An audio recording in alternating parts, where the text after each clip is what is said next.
Um olhar sobre o mundo, a vida e a sociedade, à luz da Palavra de Deus. Estamos de volta em mais uma edição do programa Em Poucas Palavras, agradecendo a sua audiência nos comentários dos programas, como sempre, o pastor Augustus, da Primeira Igreja Presbiteriana de Goiânia. Olá, pastor. Olá, Natsan, querido ouvinte, muito obrigado pela sua audiência. Fica conosco os próximos 15 minutos que nós vamos falar da graça de Deus.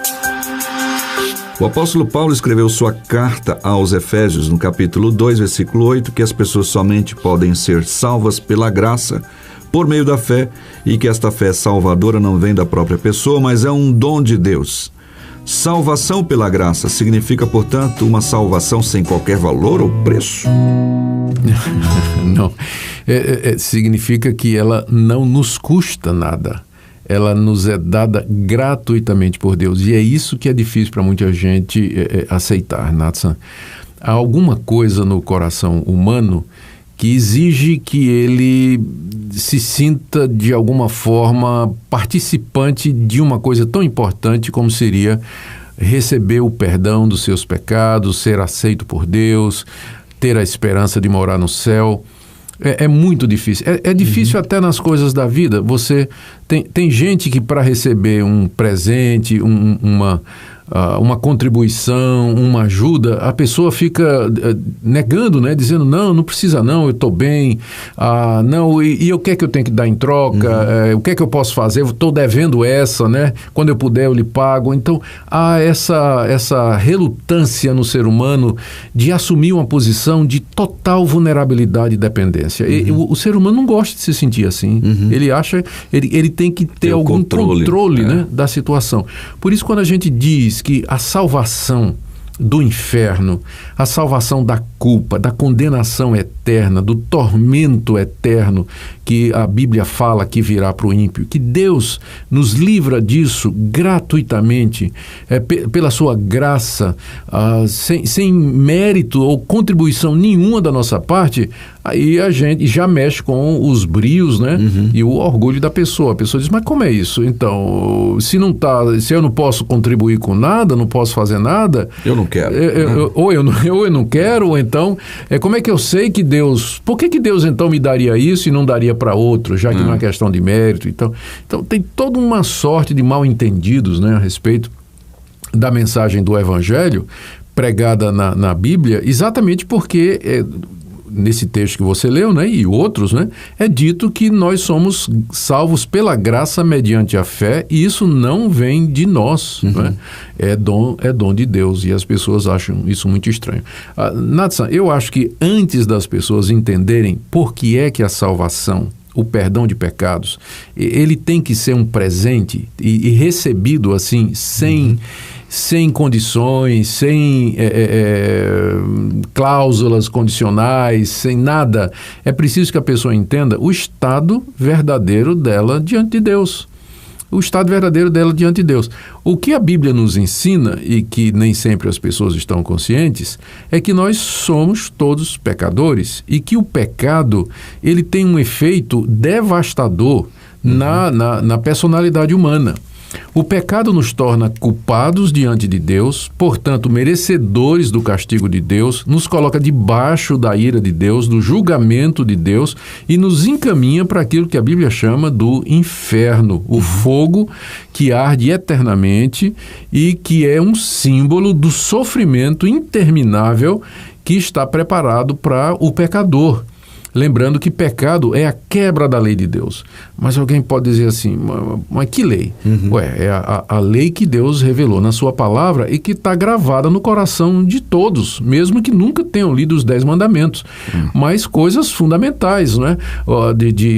Do tipo assim, você vai respeitar os seus pais, você não pode mentir, você não pode roubar, você não vai matar, você não vai cobiçar o que é do próximo, você não vai dar falso testemunho, você vai adorar a Deus somente moralmente, você não vai desrespeitar as pessoas que Deus colocou na sua vida como autoridade. Enfim, esta que a gente chama lei moral de Deus, ela está revelada não somente na Bíblia, mas está gravada no coração, mesmo que a pessoa nunca leu a Bíblia, mas ela sabe que estas coisas estão certas.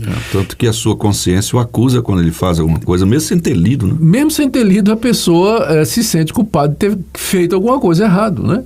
Então, isso é porque nós todos quebramos a lei de Deus. Nós somos parte, Nathan, de uma raça corrompida pelo pecado. Os nossos primeiros pais, que foram criados por Deus, a sua imagem e semelhança, eles desobedeceram a Deus e lançaram a eles mesmos e a toda a sua descendência, que em semente estavam neles, lançaram num estado de depravação, corrupção, condenação diante de Deus. Então, essa é a realidade a nosso respeito. Nós não conseguimos fazer boas obras em número suficiente ou em qualidade suficiente para compensar pelos nossos erros ou para merecer alguma coisa da parte de Deus. Para pagar esse paga, pecado. Porque Deus conhece o coração. E mesmo quando você faz uma coisa boa, Nathan, tipo assim, você ajuda uma pessoa, as intenções não são completamente puras.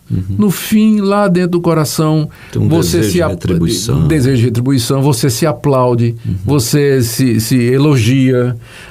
É impossível você fazer um gesto de bondade que seja totalmente altruísta. Sempre a motivação pecaminosa está lá dentro. Comparação com outras pessoas, você se sente melhor do que os outros porque você está ajudando um pobre enquanto outras pessoas não estão ajudando. Então não tem como você fazer uma boa obra no sentido pleno da palavra, né? E Deus, como Ele conhece o coração, Ele julga também as motivações e não somente o ato em si. Então não há ninguém que possa, na verdade, fazer alguma coisa que mereça perdão de Deus, ou o favor de Deus, ou a salvação. Como resultado disso, a humanidade é inadimplente. Eu estava vendo até agora acho que foi ontem, uma notícia que acho que foi no Twitter, né? Que saiu aí uma pesquisa que de cada 10 brasileiros, 4 estão inadimplentes. Estão devendo e não podem pagar. No caso da salvação é 100%. No caso da salvação, de cada 10 brasileiros, 10 são inadimplentes. De cada 6 bilhões de habitantes que tem no planeta Terra, 6 bilhões são inadimplentes, porque ninguém tem condição de cumprir a lei de Deus, de agradar a Deus com suas obras, com suas religiões, com suas esmolas, com seus gestos bons, com suas boas intenções, com sua moralidade, com sua ética. Não tem.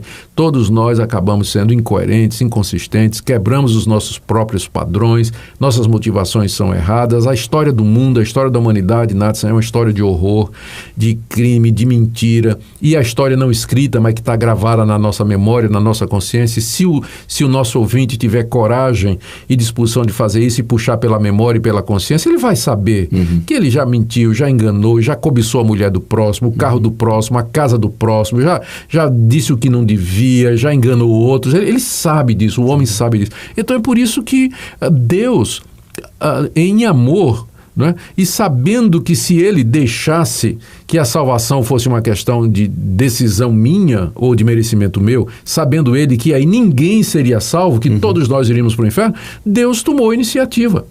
Ele veio nos salvar. O que o senhor disse num outro programa, que essa é a boa notícia, mas antes a gente tem que ouvir essa má notícia. Agora é que vem a boa notícia. A má notícia foi essa que eu dei até agora, exatamente. Mas é preciso dela para que você então perceba a boa notícia. Qual é a boa notícia? Deus amou o mundo de tal maneira que deu o seu Filho unigênito, para que todo aquele que nele crê não pereça, mas tenha a vida eterna. Deus, na sua infinita misericórdia, na sua compaixão, Ele enviou um Salvador. Ele enviou alguém que na cruz do Calvário, ali funcionando como um altar, se sacrificou por aqueles que creem, por aqueles que se arrependem, por aqueles que abandonam seus pecados e arrependidos, conscientes da sua inadimplência, da sua fraqueza, da sua impotência, esperam somente na misericórdia de Deus. Cristo morreu por eles, derramou seu sangue por eles, pagou o pecado deles de forma completa, cabal, experimentou na sua alma e no seu corpo a dor do inferno, a tormenta que é o sofrimento eterno durante aquelas poucas horas na cruz, quando ele gritou: Deus meu, por que me desamparastes? Ali Jesus Cristo foi oferecido em sacrifício por pecadores, para que nós pudéssemos agora, pela fé em Cristo, porque fé não é obra, fé é um dom de Deus, o próprio Deus nos dá essa fé, pela fé, e tem que ser pela fé porque nós não estamos vendo estas coisas, né? Pela fé nós ouvimos essa boa notícia e no coração nós recebemos esse perdão. E nos sustentamos. E nos sustentamos nessa graça que nos é dada mediante Jesus Cristo, que nos perdoa, que nos purifica, que nos livra de toda condenação. Querido ouvinte, preste atenção nisso. Você nunca poderá merecer de Deus absolutamente nada, a não ser a ira dele e o desfavor dele. Não é por mérito, mas é pela graça de Deus, pelo favor de Deus. A salvação é um presente de Deus. Arrependa-se dos seus pecados.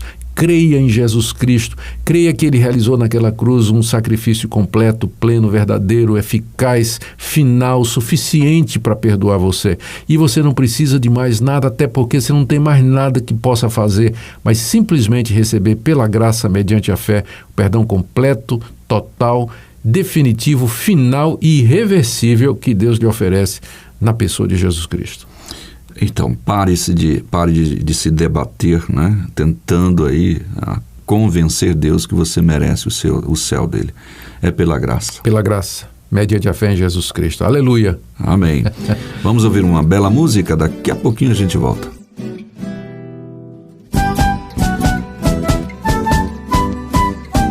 Muitos que procuram sem achar a solução por caminhos que não conduzem à salvação. O caminho estreito para muitos pode ser, mas só em Jesus a verdade e paz podem ter.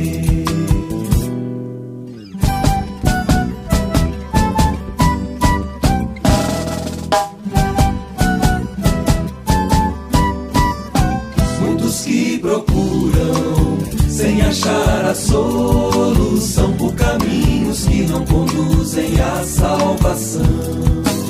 O caminho estreito para muitos pode ser, mas só em Jesus a verdade e paz podem ter.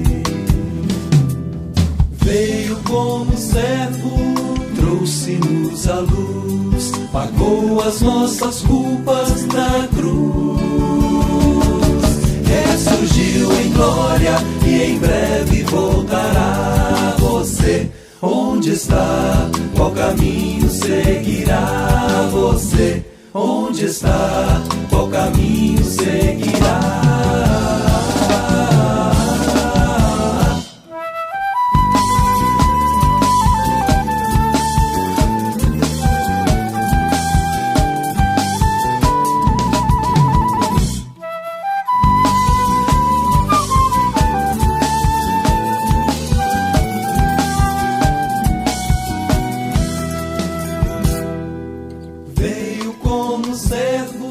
Trouxe-nos a luz, pagou as nossas culpas na cruz. Ressurgiu em glória e em breve voltará. Você, onde está? Qual caminho seguirá? Você. Bem, chegamos ao final de mais uma edição do nosso programa de hoje, que pela graça finalizamos, né, mais um programa, pela graça bondosa de Deus.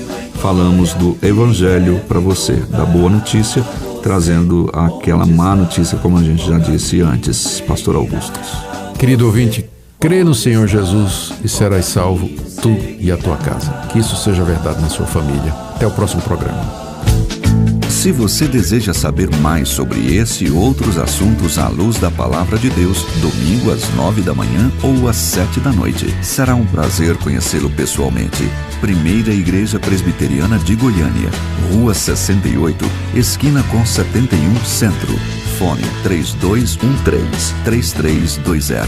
www.pipg.org. Em poucas palavras,